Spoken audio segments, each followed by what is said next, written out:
Las palabras importan y pesan porque son el vivo reflejo de nuestra diversidad, de nuestras pasiones y anhelos. Nos sirven para acabar con el ruido y encontrarnos en un diálogo auténtico. Esto es Palabras en Movimiento. Bienvenidas y bienvenidos a Palabras en Movimiento. Soy Pablo Vázquez Agüed y el día de hoy vamos a hablar de la coyuntura electoral, de cara a la jornada que tendremos en menos de 20 días, el 6 de junio, para renovar la Cámara de Diputados, 15 gobernaturas y miles de cargos de elección popular a nivel local. Y para hacerlo tenemos el día de hoy una mesa de especialistas que nos llena mucho de orgullo. Presento en primer lugar a María Marván, que ella fue consejera presidenta del entonces Instituto Federal Electoral, del IFE. Posteriormente fue comisionada presidenta del IFAI, del Instituto Federal de Transparencia, Acceso a la Información, y hoy es la presidenta del Consejo Rector de Transparencia Mexicana. Presento también a Marco Antonio Baños, académico, quien también fuera consejero del entonces IFE y que le tocó la transición al Instituto Nacional Electoral, donde también fue consejero electoral. Y presento al profesor investigador del CIDE, de la División de Estudios Políticos, a Javier Aparicio, una eminencia, un especialista en temas electorales, de sistemas electorales y de partidos. Y presento también a Roy Fit Torres, que él es maestro en Derecho Constitucional, es el coordinador de Movimiento Ciudadano en la Ciudad de México y actualmente candidato a diputado local en la Ciudad de México. Les agradezco mucho a los cuatro que nos acompañen en esta mesa. Y para detonar el tema de la coyuntura electoral, me gustaría que platicáramos pues de este paisaje, del paisaje que vemos de esta competencia que hoy vivimos de cara a la renovación de la Cámara de Diputados. Creo que algunas pinceladas de este paisaje pudieran ser, por una parte, la polarización que se ha impuesto desde lo más alto del poder. Creo que es un relato, una narrativa que le beneficia fundamentalmente al poder, en este caso al presidente. Una segunda pincelada, lo que pareciera una intromisión indebida del propio presidente de la República en el proceso electoral, que él mismo ha aceptado, diciendo a pregunta expresa que él claro que sí está interviniendo en el proceso electoral, desde su óptica de justiciero de la democracia.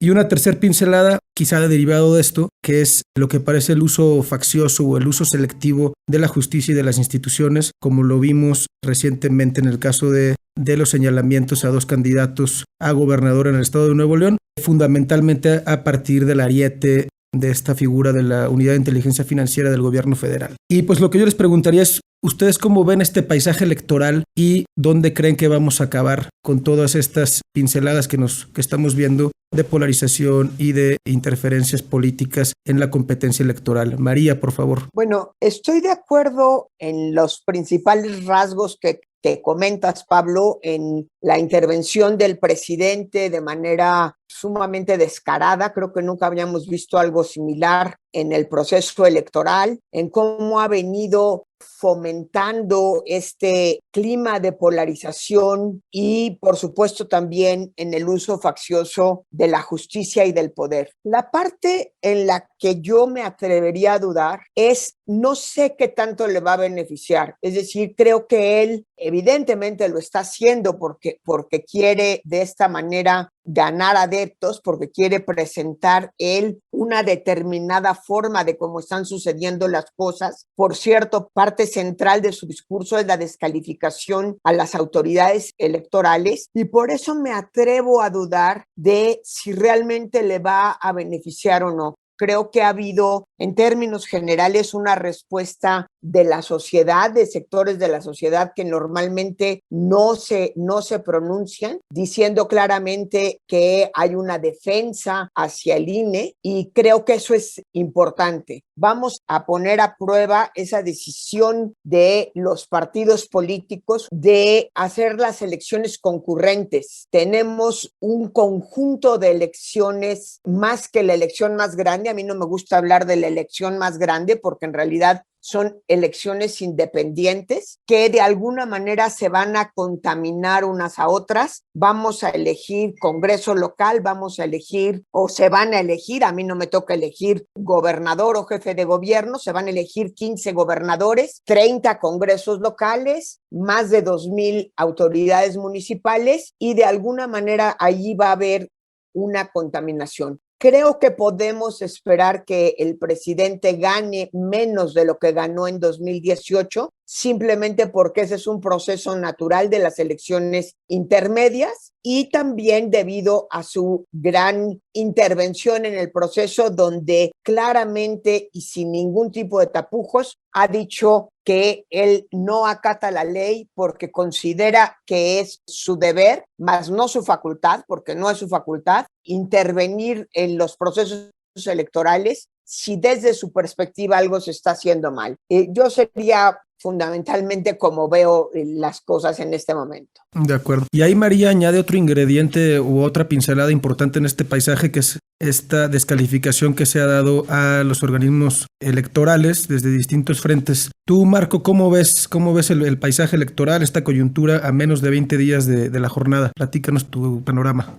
Bueno, coincido tanto contigo, Pablo, como con María respecto a que ha sido excesiva, omnipresente la participación del presidente de la República. Él tiene, como ocurre con los datos que se presentan en las mañaneras todos los días, un concepto propio de la democracia y siente que él es el garante de esa democracia, donde todo pareciera ser un orden social, político, que se tiene que ajustar a las reglas que él mismo define. Y si tú te sales de ellas, pues entonces él ya no está de acuerdo y empieza a hablar mal en contra absolutamente de todas las instituciones y de todas las personas que las integran. Esa parte lo llevó a que prácticamente desde el principio de su mandato, pues mantuviese un discurso en contra de los órganos autónomos. Ha propuesto en diversos momentos la desaparición de algunos de estos órganos autónomos y provocadoramente ha desviado la atención de algunos asuntos de interés público hacia la desaparición, por ejemplo, del INAI. Hay que recordar que su estandarte de la campaña del Quédate en casa, López-Gatell, pues en diciembre no se quedó en casa, se fue a la playa con la novia y entonces se le vino una andanada de críticas en los medios de comunicación y el presidente descaradamente salió a defenderlo en dos ocasiones. Como vio que eso no fue posible en 2 mañaneras consecutivas después de las vacaciones, pues entonces viró hacia la propuesta de desaparecer al INAI y de alguna manera retomar la propuesta que ya Monreal había colocado en el Senado. Pero eso es típico en el presidente. Él prácticamente desde que llegó la tomó contra el INE, es como el objetivo principal que él tiene, y ahora el presidente de la República pues ha incurrido en un conjunto amplio también de contradicciones, porque hay que recordar que convocó a un acuerdo por la democracia a los 32 gobernadores, que en mi opinión pues no es más que una forma de intentar maniatar a los gobernadores y quedarse libre. Esa idea de no intervenir en el proceso pues solo se quedó en las 9 páginas del famoso acuerdo por la democracia, que el propio presidente pues ha incumplido de manera sistemática para que no vulnere lo que dice el 41 de la Constitución de no difundir logros de gobierno, de no hablar en contra de los adversarios políticos, porque al final de cuentas el caso reciente de las tarjetas rosas en Nuevo León es una muestra clara de que el presidente se le olvidó que es jefe del Estado mexicano y que se convirtió de nueva cuenta o reasumió su función como jefe del partido de Morena. Habla mal en contra de Adrián de la Garza y de Samuel García, pero no habla de la Tata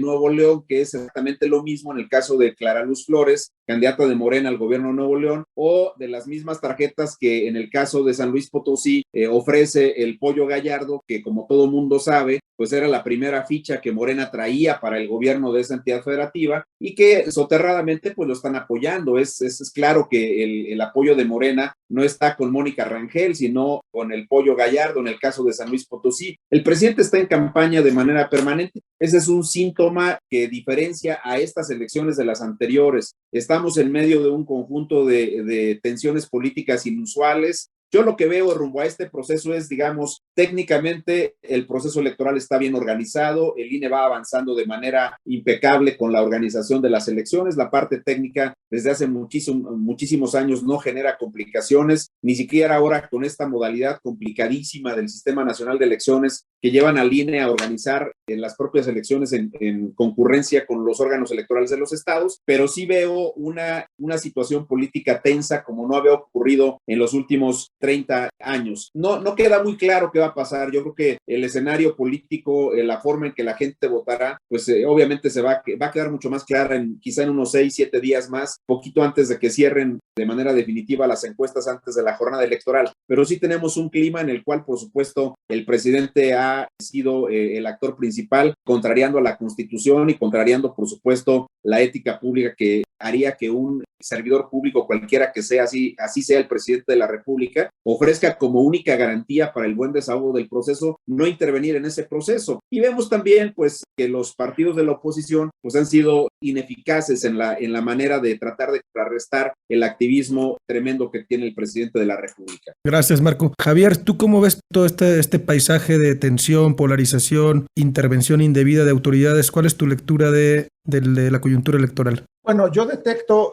muchas señales preocupantes y algunas cuantas esperanzadoras, voy a ponerlo así. Coincido con lo que han dicho mis compañeros en el panel, María Marván y Marco Antonio Baños, en que es cierto. A ver, ¿qué preocupa? Bueno, que tenemos una elección inusual en la que tenemos un gran número de contiendas locales que se traslapan con la renovación en la Cámara de Diputados y propiamente hay gran incertidumbre electoral. Eso no lo veo tan mal. Digo, una parte de la normalidad democrática es que tengamos la incertidumbre electoral. Ahora, las fuentes de incertidumbre pueden ser deseables o indeseables. Por ejemplo, yo quisiera que hubiera más encuestas públicas a nivel local, incluso más encuestas públicas a nivel federal, para que tuviéramos un poco más de información de quién es la primera fuerza, quién es la segunda fuerza y demás. Ahorita tenemos cierta información, no sé, muchas encuestas telefónicas, algunas encuestas en línea, pero las encuestas cara a cara las públicas son relativamente escasas, pero bueno, hay cierta incertidumbre. No hay incertidumbre, por ejemplo, casi nadie duda que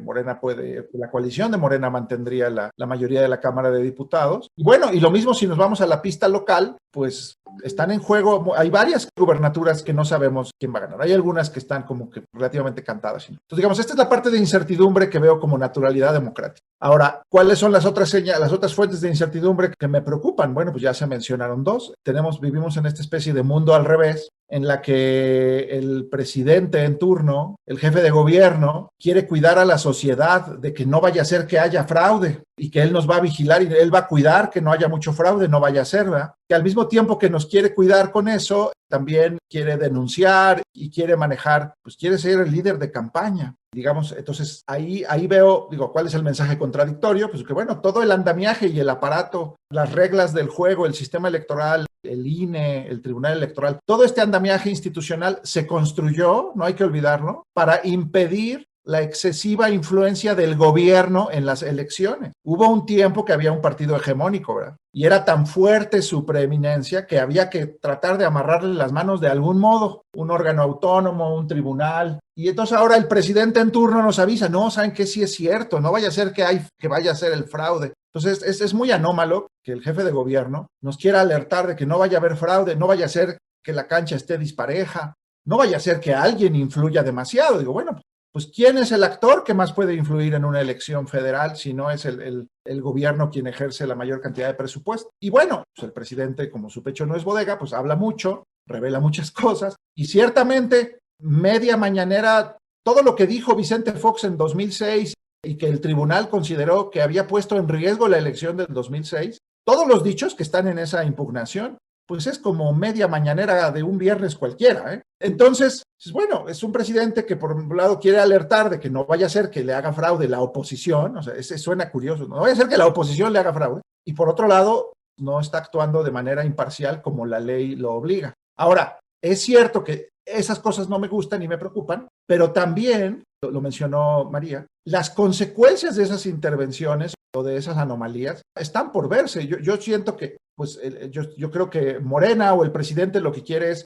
apostar a que su popularidad o su aprobación le va a producir votos locales y para diputaciones, y por eso es que no se puede estar callado, porque dice, no, pues si yo soy el que lleva la campaña, mi equipo no me sirve para mucho más, yo voy a tener que hacer esto. Y entonces por eso está en los linderos de la ley, pero las consecuencias de ello pueden ser, a lo mejor esta es una como estrategia de movilización, este discurso polarizante de descalificar al árbitro, a las instituciones, descalificar a todo lo que se mueva que no sea él, puede ser una estrategia de movilización para su electorado, de vamos a las urnas, pero también creo que pues cuando hablas mucho enseñas el cobre y entonces yo siento que hay otra parte de la sociedad que no le está gustando lo que está escuchando. Entonces puede movilizar voto, pero voto contrario a él, porque creo que los excesos retóricos son peligrosos. Bueno, y hay una parte que es estrictamente local, en donde lo que se diga o no se diga en Palacio Nacional no es tan importante, pero lo vamos a descubrir hasta que tengamos el resultado electoral. Y digo mi última preocupación es que así como podemos romper récord de violencia política, puede ser que rompamos récord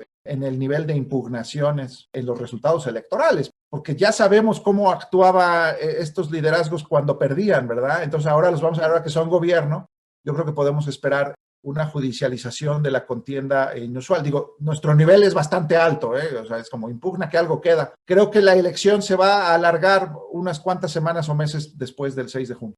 Sí, creo lo mismo. Tú, Roy, ¿cómo ves la coyuntura electoral y partiendo también de dos elementos que creo que puedes aportar? Ya lo decía María, esta no es una elección, sino son muchas elecciones y pues tú estás compitiendo en una en la Ciudad de México y también ya se hablaba del rol de la oposición para abordar estas realidades que estamos viendo del comportamiento del Ejecutivo en la arena electoral. Pero tu balance, ¿cuál es, Roy? Mira, yo coincido en general con lo que aquí han comentado nuestros invitados, particularmente en la Ciudad de México, aunque jugamos en el ámbito local, pues la agenda de la ciudad estamos acostumbrados a que también sea la agenda nacional. Entonces sí traemos una carga, obviamente, de todo lo que, de la agenda que impone el presidente todas las mañanas, de toda la agenda de los partidos nacionales, de toda esta división y encono que se tiene hoy a nivel nacional, pues obviamente es parte también de nuestra agenda local en la ciudad, pero sí estoy de acuerdo que hoy,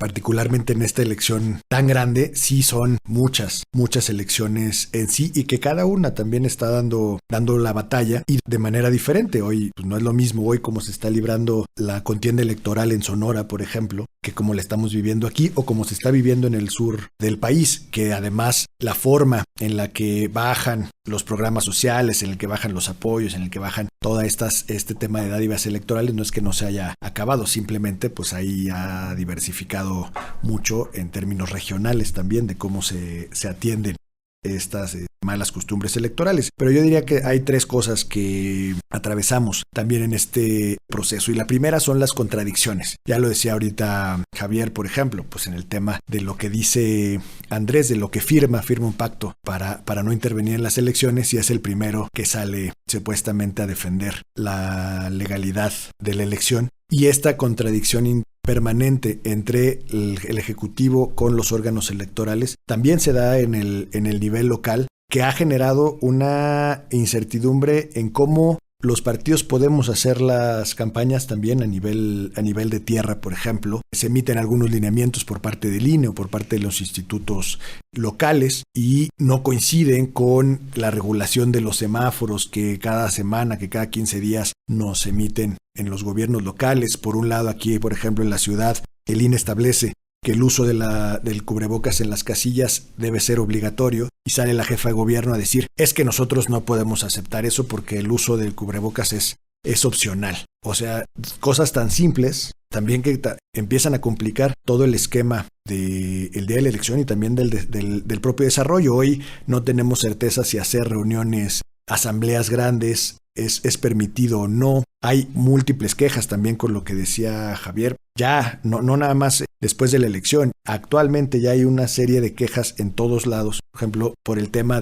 hay quejas hasta por no conservar la sana distancia en los eventos, ¿no? Y esto, pues obviamente en campaña, pues sí es muy complejo, pero no hay una directriz clara de cómo se tenía que actuar y ya vamos al final y todavía seguimos sin saber cómo se van a resolver siquiera estas quejas. O la otra, el tema, cosas tan simples como la propaganda electoral, pues aquí la regulación local, por ejemplo, nos dice que no se puede, que salvo previo acuerdo con las autoridades, no se podrá colocar propaganda en el mobiliario urbano y hoy pues no hay ni ese previo acuerdo con las autoridades, pero pues ya es una tolerancia a violar estos preceptos, porque ya como nadie se quiso pronunciar, ni la jefa de gobierno dijo, pues lo estamos analizando a ver si quitamos la propaganda o no, y el instituto le dijo, bueno, pues déjala. No hay una certeza de realmente si se puede o no se puede, y los candidatos pues finalmente ya lo están haciendo a la brava, porque pues tampoco es que haya alguna orientación. Entonces me parece que las contradicciones han imperado dentro de este proceso, ha generado una incertidumbre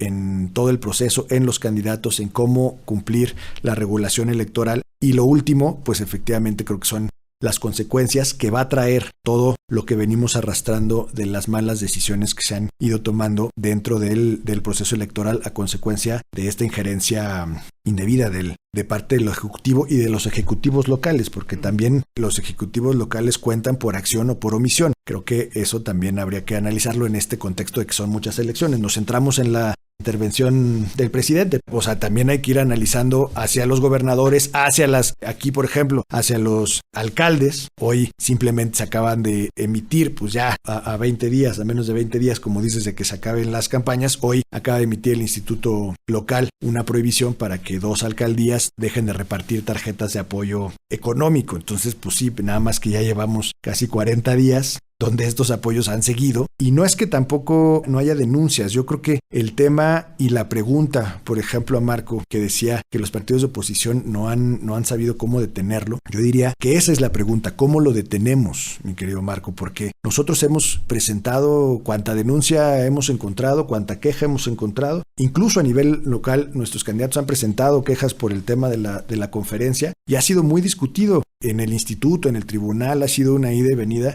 de lo que puede, de lo que no puede hacer, y finalmente, pues hoy no hay alguien que haya podido detenerlo, ni siquiera de institucional, y menos los partidos. Entonces yo creo que el reto es entender y encontrar la manera de cómo lo hacemos, no nada más como oposición, como propios institutos autónomos, como propios organismos, como propia sociedad, cómo vamos a resolver este tema de las consecuencias que va a tener este proceso. Yo coincido que hoy Andrés Manuel se convirtió en un peor referente de lo que fue Vicente Fox en el 2006, porque está haciendo todo lo que denunció y aún más. El problema es hasta dónde va a llegar estas consecuencias y además cómo van a acabar las elecciones, que ese es otro de los temas, porque hoy parece que este discurso de decir es que no me vayan a hacer fraude, es que lo voy a cuidar, pues Andrés Manuel siempre está acostumbrado a administrar la derrota y hoy con todo el poder entiende que hay espacios que va a perder. Entonces lo que está administrando es ese discurso de cómo va a enfrentar perder gubernaturas, perder espacios en la Cámara, y el problema pues es que el tema le toca aguantar la presión a los órganos electorales, al instituto y particularmente al tribunal.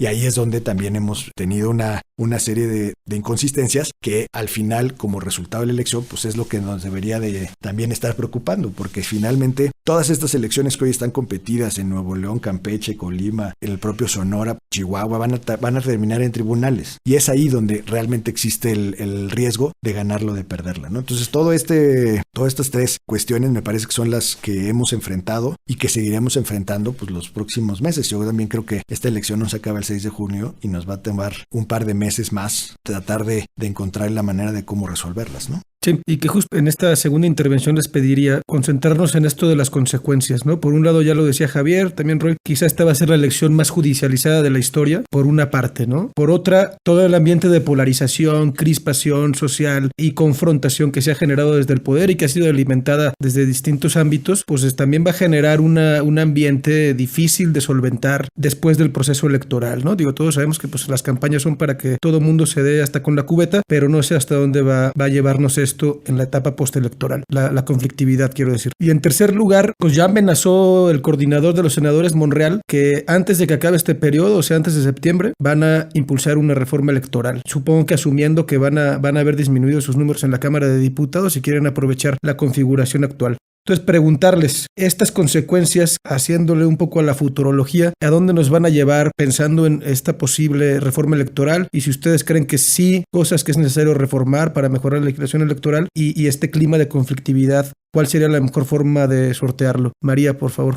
Yo creo que si vamos a ir a una reforma electoral de emergencia, llamémosle así, es decir, a partir de los malos números que obtengan en junio, si es que estos en realidad son tan malos como esperan, o inclusive si no son tan malos como esperan y lo plantean después, ya no en un periodo extraordinario, sino una vez que asuma la nueva legislatura, creo que una reforma electoral encabezada por Morena y para los fines de Morena va a ser necesariamente una reforma electoral regresiva, porque él mismo lo ha dicho, es decir, a confesión de parte, relevo de las pruebas, no es que uno desconfíe de ellos. Él mismo ha dicho que urge una reforma electoral que acabe con la autonomía del INE, INE, es más, que acabe con el INE con el propósito de cambiar a los consejeros electorales. Nunca las reformas hechas ad hominem para sacar a consejeros electorales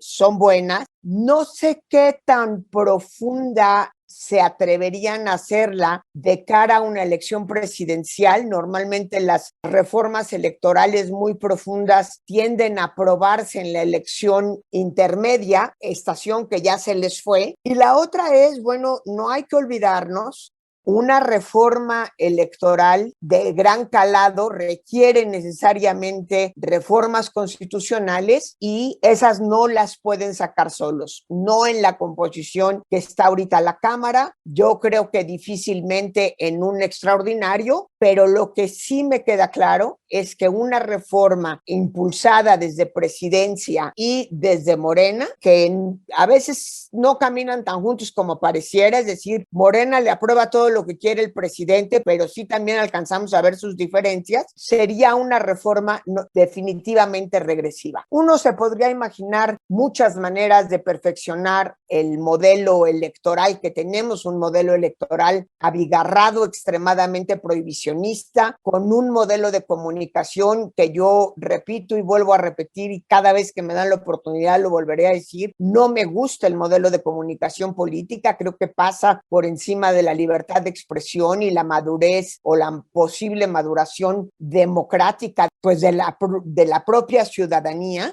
Modelo de comunicación que, como bien ya dijeron mis colegas, lo inventó López Obrador para amarrar las manos al presidente. Yo creo que porque pensó que nunca iba a ser presidente, o pensó, como siempre ha pensado, que él puede saltarse la ley y no le va a pasar nada. Entonces, yo creo que una reforma electoral después de las elecciones la veo poco probable que pase y, desde luego, muy poco deseable. No porque no haya algo que reformar, sino porque sería una reforma que buscaría llevarnos a la Comisión Federal Electoral de anterior a 1990, al IFE, cuando todavía estaba el secretario de Gobernación. El presidente ha dicho de una manera muy extraña y muy críptica que pasaría la organización de las elecciones al Poder Judicial. Pues me imagino que eso es poco más que una locura. No es tarea del Poder Judicial organizar las elecciones, y pues lo que haría ese nuevo cuerpo que organizara las elecciones, pues tendría que hacer todas las tareas que hoy desempeña el INE. Entonces no entiendo qué tanto ganaríamos, a menos de que eliminaran un mundo de facultades para la propia organización electoral que resultara de esta propuesta de Morena. Sí, no, bueno, en ocurrencias institucionales no para el gobierno de López Obrador, pero bueno, ahí está latente esta idea de que ha hecho el coordinador de los senadores, Monreal, y también ya lo dijo el coordinador de los diputados, Ignacio Mier, de que sí le quieren entrar. Y ya lo decías tú, el papel de la oposición ahí requerirá, para un tema constitucional, pues que las oposiciones se sienten a negociar. Y tú dices, pues es indeseable que suceda esta reforma, pero bueno, pues todo pudiera pasar. Marco, ¿tú cuál es tu lectura de estas posibles consecuencias del proceso electoral, independientemente de en lo que terminen, pero a sabiendas de que hay este ambiente de confrontación, que va a haber una judicialización extrema y pues esta amenaza de los coordinadores de Morena de hacer una reforma express? Mira, estamos en una elección que es paradigmática porque es la primera vez que hay elecciones concurrentes en los 32 estados. En el 2018 fueron 30, solo Baja California y Nayarit no tuvieron elecciones locales, ahora son las 32. Pero yo pienso que, a diferencia de lo que fue el 2018, aquí las elecciones locales son las que van a buscar de alguna manera la composición de la Cámara de Diputados, que es en el fondo la elección que le importa al presidente. Aquí, a título personal, también te diría que si le llevaran al presidente un acuerdo, si es que eso se pudiera hacer en un mundo feliz para él, un acuerdo en el cual le dejaran a él la mayoría amplia, contundente en la Cámara de Diputados a cambio de las gubernaturas, pues seguramente lo firmaría, porque lo que él necesita es tener el control a través de la Cámara, entre otras cosas, del presupuesto, que para él es fundamental. Obviamente una Cámara de Diputados que no tenga la mayoría que tuvo ahora, pues no le aprobaría las locuras como esta desaparición de todos los fideicomisos y una serie de cosas que se han hecho ahí. Pero yo, cuando me refería al rol de la oposición, me refería básicamente que no noto cierta eficacia de parte de la oposición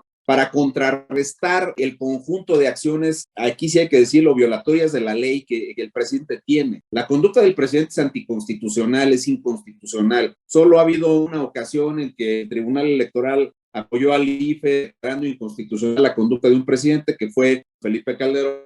Salió a difundir la estrategia y los logros en materia de ataque al crimen organizado. El IFE determinó que eso era contrario al 41 constitucional y el tribunal avaló esta decisión del instituto. Ahora tendría que ser contundente el Tribunal Electoral, pero el tribunal juega en una especie como de ping-pong electoral. En algunas cosas dice que sí, en otros temas dice que no, pero bueno, aquí el punto central es cómo va a quedar la Cámara de Diputados. Y creo que aquí también el tribunal, eso habrá que reconocerse, de las pocas cosas que creo que ahora podría uno reconocerle al tribunal en las decisiones recientes, pues está avalado esta regla que es fundamental para el reparto de las diputaciones de representación proporcional, que establece simple y llanamente un paso previo a la distribución de las curules de RP, y es básico el tema. ¿Por qué? Porque recuerda que ahora se va a verificar la militancia efectiva de los candidatos dentro de las coaliciones. Dentro de una coalición, pues si tú formas coalición y eres Morena, pero te aliaste con el Partido del Trabajo, pues entonces militantes tuyos podrían ser candidatos en el convenio de coalición siglados en favor del Partido del Trabajo, pero después, cuando tú ya haces la verificación y ves que ganaron, los dejas por mayoría en esos partidos para que tengas una mayor capacidad de obtener diputaciones de RP. Y luego ya en la Cámara, con la conformación de los grupos parlamentarios, pues te salen unas barbaridades que vulneran todos los candados constitucionales. Entonces, yo creo que este acuerdo donde el INE propone primero verificar la militancia efectiva, si tú ganas por el PT, pero eres dentro de una coalición es la regla, tú eres de Morena, entonces el triunfo se le va a asignar a Morena y por consecuencia el número de los diputados de RP que le van a tocar va a disminuir. Ese acuerdo en sí mismo me parece a mí que ya es un avance significativo para evitar que cualquier partido, ahora por la coyuntura es Morena, pero podría ser cualquier otro, tenga estas mayorías tan amplias y tan contrarias a los límites constitucionales. Creo que la posibilidad, la viabilidad de una reforma electoral depende de cómo quede la Cámara de Diputados. Eso va a ser clave en esto. Y creo también, además, que no va a ser una reforma inmediata. Ahorita es un tema de generar condiciones que amedrenten, que atemoricen a los consejeros electorales. Te vamos a destituir una vez que termine el proceso electoral. Yo creo que no lo están logrando, por fortuna del proceso electoral de la democracia mexicana, porque además una reforma electoral, pasando el proceso, pues como quiera que queden los resultados, ahora sí que como dijeron por ahí, haya sido como haya sido, ya en ese momento se va a tener que trabajar con ese escenario, con esa composición de la Cámara, con esa distribución de los 30 congresos locales, con esos triunfos de quien sea en los 1923 ayuntamientos, en las 15 gubernaturas, en las 500 diputaciones federales. Te voy a decir una cosa, en mi opinión, sí hace falta una reforma electoral, pero para cosas procedimentales. Y un detalle que por vía de acciones de inconstitucionalidad, la Suprema Corte de Justicia ha resuelto de una manera completamente estrafalaria, tiene que ver con la competencia de un tema que no se ha podido resolver desde el 2007 y que tiene que ver con la competencia de los órganos electorales para resolver los problemas de intervención de los servidores públicos. Le hace los temas del 134 constitucional. ¿Qué ha hecho la Corte? La Corte le ha quitado facultades a los tribunales estatales electorales para resolver violaciones al 134. Vean, acciones de inconstitucionalidad. Entonces yo creo que una reforma electoral tendría que ser estudiada, tendría que acompasar un conjunto de cosas que se necesita acomodar en la ley, pero va a depender mucho de cómo quede la Cámara. Yo creo honestamente que la Cámara no va a tener esta mayoría tan amplia que tiene ahora Morena, y justamente las elecciones del 6 de junio son unas elecciones que, pese al tema de la pandemia, creo que van a tener un buen esquema de participación, pero además son una oportunidad importante para que los electores busquemos fórmulas democráticas de reequilibrar la distribución del poder y, por supuesto, de volver esto un ejercicio mucho más democrático. Y creo que el presidente, pues al final de cuentas, se va a tener que quedar con ese rollo.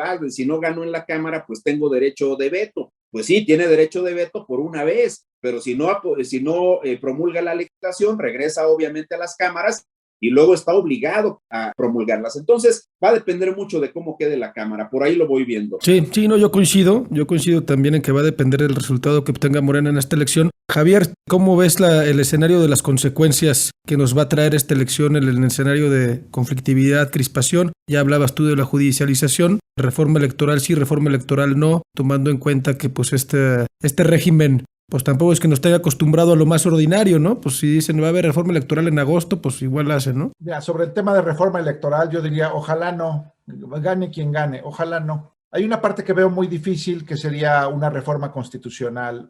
Yo sé que nuestra transición democrática está pavimentada con reformas político-electorales, pero yo siento que ahorita hay otras piezas de nuestro sistema político, nuestro régimen constitucional, hay otras piezas que están flojas. Y por eso no me atrevería a abrir la caja de las reformas. Voy a poner 2 ejemplos. Yo veo un retraso en temas de transparencia, en temas de rendición de cuentas. O sea, digamos, claro que todas las democracias son perfectibles y siempre faltaría perfeccionar cosas y estamos en este modelo extraño de INE y OPLES y hay muchos pendientes siempre hay. Pero también es cierto que muchos de los temas que siguen pendientes en la consolidación de nuestra democracia estrictamente ya no son competencia del árbitro electoral. Por ejemplo, pues el uso de programas sociales con escasas reglas, con escasa transparencia, la distribución de dinero en efectivo dentro de los programas sociales. Pues eso era un gran problema en 2012, nos decían, y ahora dicen que pues no pasa nada, porque no son iguales. ¿Y por qué digo que eso rebasa a la autoridad electoral? Pues porque la autoridad electoral no se puede transformar en la Auditoría Superior de la Federación, o sea, no hay forma que vigilen a cada dependencia, a cada gobernador, a cada alcalde, no le toca. Pero ese es un tema pendiente, la rendición de cuentas del ejercicio del gasto público. Hay temas, bueno, los temas de los delitos y la parte de la fiscalía especializada, toda la parte penal, pues eso tampoco le toca al INE o al tribunal, eso está en la cancha de la Fiscalía General de la República, que pues dicen que es autónoma, pero hay otros datos. Eso está ahí, pendiente. Y hay otras cosas, yo siento que la coyuntura actual nos está poniendo de nuevo a preguntarnos si lo que pensábamos que se había avanzado, de veras se había avanzado o no. Y déjame decirlo así. Una peculiaridad de este periodo es que por primera vez en muchos años tenemos un gobierno unificado, ¿no? Un presidente con mayoría en las cámaras. Eso no es malo por sí mismo. Digo, en otras democracias sucede. Pero para muchos votantes, por ejemplo, para la sociedad, esto es un experimento novedoso, ¿no? Las últimas veces que tuvimos gobierno unificado era un contexto mucho menos democrático. Era muy problemático, o sea, la falta de un contrapeso en el Congreso era uno de los problemas del antiguo régimen. Y ahora lo estamos viendo, digamos, claro que tiene legitimidad democrática el gobierno unificado presente, pero no sabemos si lo están usando para bien o para mal. Cuando nos cuestionamos cosas como el tema de la ley Saldívar o el respeto de los órganos autónomos o del Poder Judicial, claramente son temas que rebasan el ámbito de lo electoral. Entonces, si estando el horno como está, me dicen, oye, no, vamos a discutir una reforma por acá, vamos a ver, no, híjole, no le muevan, porque si la reforma electoral se va a parecer a la reforma de hidrocarburos o a la eléctrica, todo va a volver a llegar a la Suprema Corte. Entonces, yo digo, hay que verlo. Yo diría que 3 retos, para ir cerrando, 3 retos de esta elección. Hay una prueba para la sociedad. La sociedad tiene que decirnos en las urnas qué le han parecido estos 3 años de gobierno unificado, si les gusta la idea de concentrar el poder o si mejor valdría la pena retomar la idea de los contrapesos y la pluralidad en el Congreso. Esa es una. La otra prueba es una prueba para las autoridades. ¿Cómo va a responder el INE y el tribunal frente a la previsible hondanada de impugnaciones de un líder de gobierno que no le gusta perder? Y la tercera ya va a ser, bueno, ¿y cómo va a funcionar el próximo Congreso, los próximos gobiernos? Porque no, o sea, incluso si Morena perdiera la mayoría, pues es cierto, no quiere decir que entonces todo va a ser más fácil. Va a haber otro tipo de conflicto. Y si Morena preserva su mayoría, pues entonces pueden pasar otras cosas, digamos. Eso que se va a conocer hasta que se resuelva el resultado electoral, pues habrá que verlo. Digamos, esto obligaría en última instancia al presidente. Tampoco conocemos mucho al presidente sin un Congreso a su favor. Sus primeros 3 años como jefe de gobierno, eso es lo que sabemos de López Obrador cuando no controla a su Congreso, que fue al inicio de su mandato, pero eso fue hace 20 años y eran otras reglas y otro contexto. ¿Cómo va a comportarse un presidente si no tiene mayoría en las 2 cámaras? Bueno, eso, si ocurre, lo vamos a conocer muy pronto. Sí, ese es un buen tema para el análisis de la futurología, pero pues seguro va a ser muy pronto. Roy, tú a manera de conclusión, ¿cuáles son tus expectativas? ¿Dónde crees que van a parar? ¿A dónde nos va a llevar este proceso electoral? ¿Cuáles son las consecuencias? ¿Cuál es tu lectura? Mira, yo soy un poco más pesimista en el aspecto de la reforma. No porque la concreten, sino porque cuántas veces en estos 3 años, tú que también vienes de la parte del Senado, hemos dicho,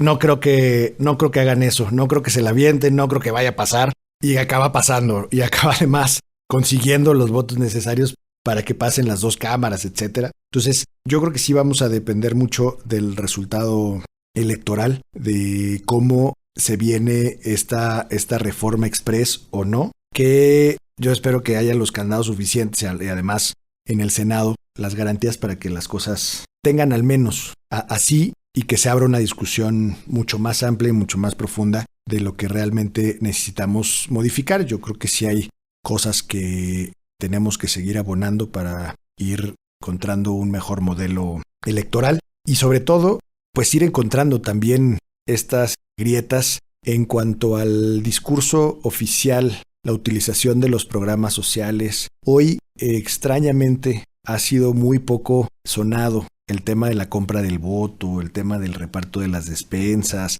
el tema de la entrega de dádivas, obviamente porque ya tienen una consecuencia mayor, ¿no? Obviamente porque las cosas se están cuidando, pero no es que se haya cancelado, no es que no exista, no es que no se esté dando. Y creo que tenemos que encontrar la manera ahora, en este nuevo contexto, pues de encontrar la forma en la que se están generando estos apoyos. Están ahora con el pretexto de la pandemia, por ejemplo, aquí en la ciudad, pues ya todo es brigadas, ¿no? De gobierno. Con el tema de los servidores de la nación, pues también ha sido un pretexto enorme para mantener una brigada electoral en las calles donde permanentemente te van, te visitan, te hablan del presidente, te llevan su cara. Hoy ha sido replicado en los gobiernos locales donde ya tienen también sus brigadas. Aquí tuvimos en la ciudad la brigada de salud, te iban a preguntar cómo te sentías, pero pues que de parte de la jefa de gobierno y que mira que aquí te traemos. Y luego con el pretexto de la violencia contra las mujeres había otra brigada donde les iban a preguntar a las mujeres que la jefa de gobierno pues estaba muy preocupada y que a ver si a ellas no las violentaban en su casa, que cosas muy absurdas, pero pues que al final integran pues una estrategia electoral desde el propio gobierno, ¿no? Entonces creo que tenemos que ir analizando eso, sobre todo atendiendo pues a las pocas consecuencias que pueden tener. Yo no sé cómo vaya a acabar, por ejemplo, este tema de la intervención del presidente en las elecciones, de las declaraciones en las mañaneras, pero lo peor pues es que podamos terminar sin ninguna consecuencia, lo que implicaría pues que ya en este país todo está permitido también desde la propia presidencia, ¿no? Entonces me parece que es un escenario muy complejo para todos, para los partidos y para las instituciones, de seguir manteniendo ahora en este nivel de injerencia, de intervención, de confrontación y de violaciones a la ley y a la Constitución, pues en un marco de impunidad que la verdad, así como vamos, pues yo no sé qué consecuencias nos pueda traer para adelante. Es algo que de verdad no lo alcanzo a dimensionar, sobre todo por esto, pues porque los órganos hoy que nos deben de dar esa certeza y esa confianza, pues ya no la tienen, tanto el tribunal, aquí como lo ha dicho Marco, pues unos días se apega a la legalidad y los otros días resuelve totalmente contrario. Hay presiones, sabemos que es evidente cómo están presionando a los propios magistrados en la Suprema Corte, pues es otra historia con la ley Saldívar. En fin, hay una captación de los propios órganos que sí nos puede llevar a un tema donde al final todo se permita, ¿no? Entonces creo que el equilibrio que vamos a tener en el próximo Congreso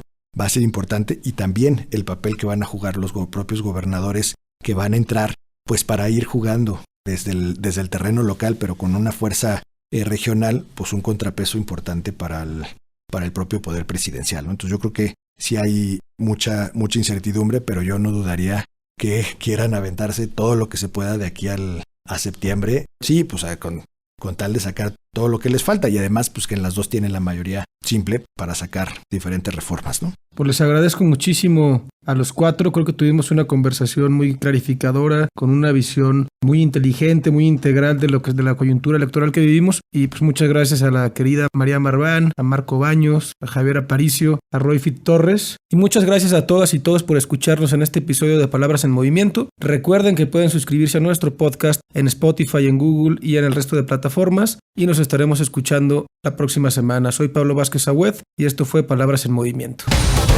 Las palabras separan, pero también nos unen. Con nuestras diferencias se construyen las ideas de futuro que necesitamos. Esto fue Palabras en Movimiento con Pablo Vázquez Agüed.